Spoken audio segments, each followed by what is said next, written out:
হাসপাতালের বেডে শুয়ে উচ্চ মাধ্যমিক দিলেন নাজমা মণ্ডল। তিনি বনগাঁর ঘাটবাউর রামচন্দ্রপুর হাই স্কুলের ছাত্রী। তার পরীক্ষা পড়েছিল বনগাঁ শক্তিগড় হাই স্কুলে। বছরখানেক আগে নাজমার বিয়ে হয়েছিল ঘাটবাউর এলাকায়। তিনি সন্তান সম্ভবা ছিলেন। শুক্রবার প্রথম পরীক্ষা দেওয়ার পর শনিবার তার প্রসব যন্ত্রণা ওঠে।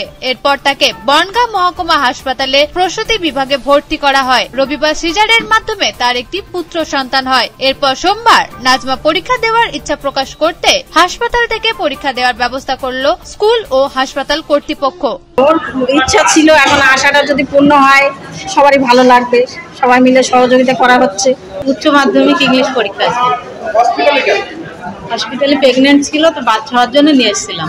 মণ্ডল যে আমাদের ডেলিভারি মা ভর্তি ছিল আমাদের এখানে গাইনি ডিপার্টমেন্টে আন্ডার ডক্টর মহিতোষ মণ্ডলের আন্ডারে ভর্তি ছিলেন। আগের দিন ওনার সিজারও হলো, তো উনি এখানে ডেলিভারি অবস্থায় ভর্তি হয়েছিলেন এবং তারপরে উনি পরীক্ষা দেওয়ার জন্য ইচ্ছা প্রকাশ করলেন এবং আমাকে একটা অ্যাপ্লিকেশনও দিলেন।